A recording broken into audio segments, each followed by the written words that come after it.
I grew up with a distinct idea of what a manly man should be like. Knock, knock.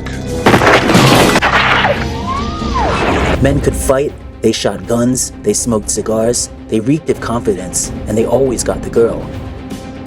All that matters is that you become badass. But in the world today, these manly men seem like they are nowhere to be found. Yeah, A young guy must be a little bit crazy. that's right. Oh, we got nails tonight? Oh yeah, we always have nails. The modern man looks a lot different, and also many modern men are no longer men. But this is because society has changed, and the idea of what it is to be masculine has as well. And many of the behaviors of manly men from the past are now seen as toxic. Toxic masculinity. Toxic masculinity. Toxic masculinity. Toxic masculinity. Maybe men haven't changed all that much, but it's just that this macho image is no longer in style.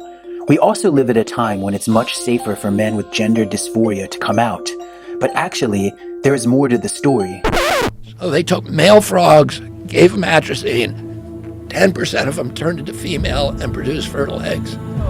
What they showed in these animal studies is that when the mother was given phthalates in her food, at that time, when the testosterone is surging, that the surge is wiped out. What if it's not just the culture that has changed men, but what if it is something more? And what if the explosion in gender dysphoria is a result of factors much more complex than just an environment that is safe for them to come out of the closet?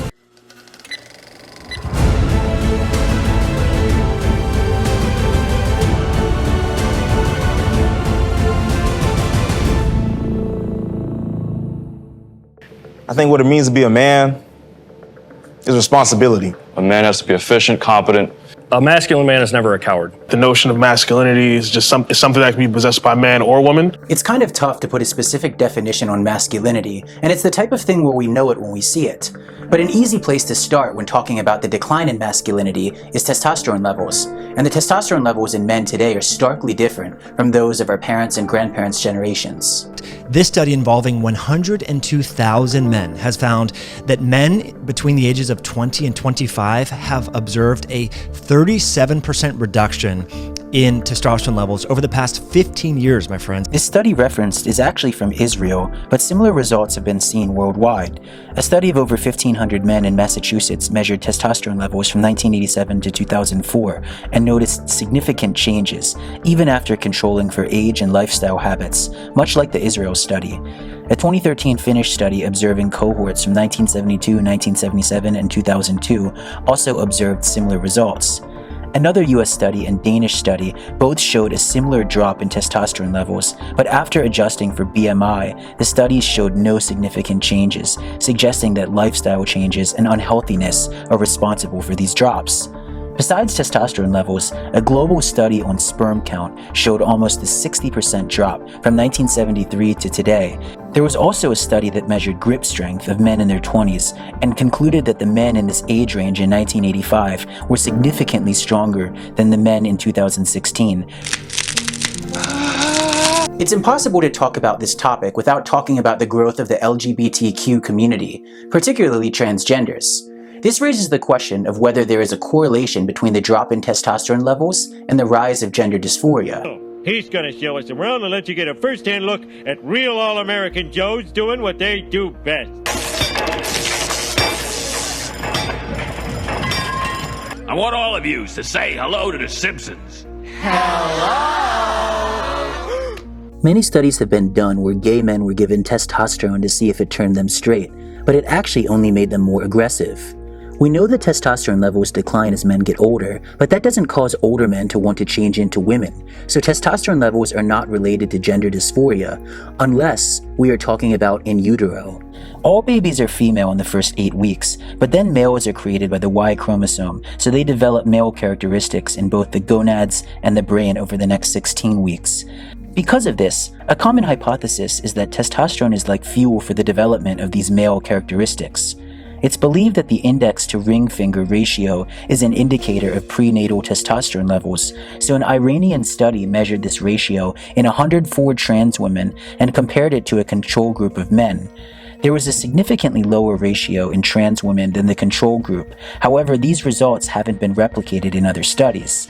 There are also some studies that have measured fetal amniotic fluid, but there is not nearly enough data, and a large-scale study like this would be really hard to obtain. Just as the genitals differentiate into male and female, the brain also does. It's very conceivable to me that possibly the surge of chemicals which can impact the body's hormones might be doing something somewhat different in the brain and in the genitals. But I believe that these changes that are important and hormonally driven are happening in utero. Now, the obvious point is that the rise in transgenders is a result of a society that is more accepting of them. The other side of the aisle might say that more people are identifying this way because it has become a social fad, and hypermasculinity, in contrast, has become socially toxic. So how much of this shift can be attributed to changes in the culture? If you attend a small dinner party of typically very liberal upper-income Angelenos, it is not uncommon to hear parents who each have a trans kid having a conversation about that. What are the odds of that happening in Youngstown, Ohio? If this spike in trans children is all natural, why is it regional? Either Ohio is shaming them or California is creating them. In 2021, Canada became the first country to provide census data on transgender and non-binary people, and the data showed that the proportions of transgender and non-binary people were 3 to 7 times higher for Gen Z and millennials than they were for Gen X and baby boomers. The thesis that a shift in the culture is causing this can be supported by evidence from around the world. For decades, Thailand has been notorious for its ladyboys, but this behavior in Southeast Asia actually goes back centuries.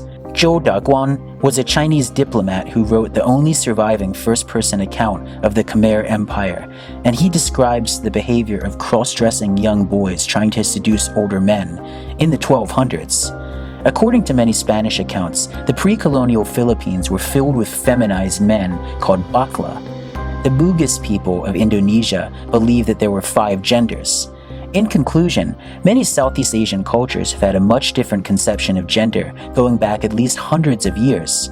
This raises the question of whether it has been the culture of the West that has created this so-called toxically masculine behavior. Ladies are attracted to confidence, and nothing says confidence more than a sick fucking pump! Toxic masculinity is usually loosely defined as aggressive and chauvinist behavior, but just like the definition of masculinity itself, many people have found it hard to give a more specific definition. What precisely, since we're going to pursue this, what precisely is toxic masculinity? I think that's the moment when you kind of, I have a hard time to kind of describe it in English. Let's say, that you kind of... A major contributor to this crisis amongst men is that traditional gender roles have been diminished. Gone are the days that most men are hunters or soldiers or coal miners, and the modern man lives a much more sedentary lifestyle. So how much has this decline in masculinity been a result of men no longer needing to be so masculine? Is it true that if you don't use it, you lose it? Is that a serious question? A common trait that is attributed to masculinity is self-sacrifice, because traditionally men have performed the most dangerous jobs, like running onto a beach in the face of machine gun fire. Most men today no longer need to take risks like their ancestors did, and that is largely something to celebrate. If we go back even further, then we can appreciate this trend even more, as it is believed that a drop in testosterone levels led Paleolithic men to start creating art, develop advanced tools, and be more cooperative, basically leading to a more intelligent species of man. This can even be seen in bonobos and chimpanzees, where bonobos have less testosterone but are known to be more cooperative. But there is a flip side to this emasculation.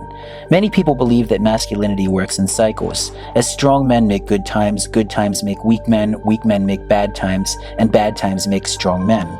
Some people believe that we are in the weak men phase, and interestingly, other great empires that were in this phase also showed indication that the men were becoming less masculine.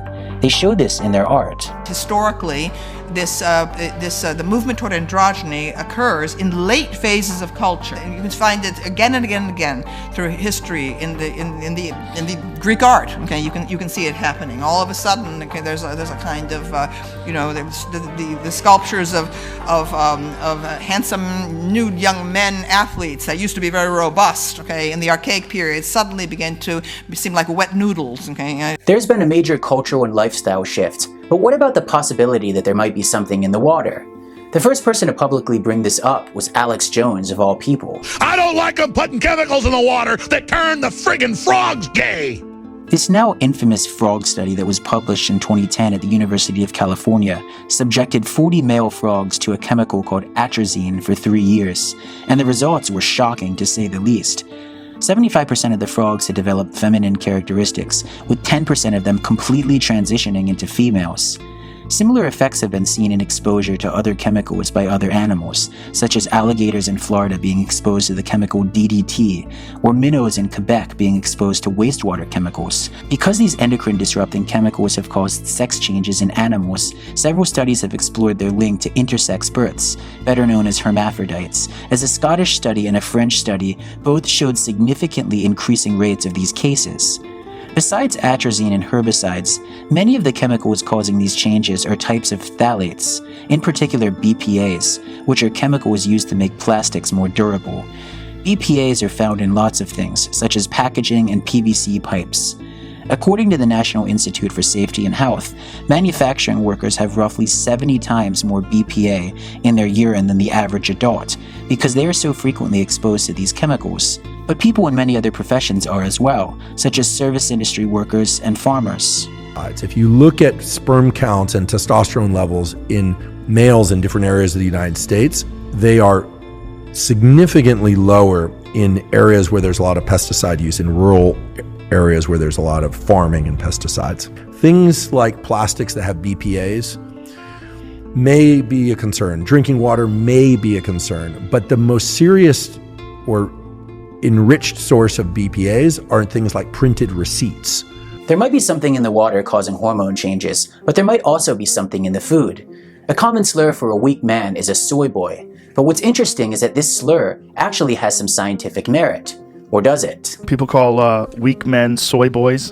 That's like it's an insult. I never knew that. Soy is one of the rare foods that's actually attached to being a bitch. I think soy lowers your testosterone. They think there's like estrogen. Yeah. Soy isoflavones can produce estrogen-like activity in the body, mimicking the effects of natural estrogen. Yeah, but I think you can grow titties off of soy? Not quite, but it might feminize you.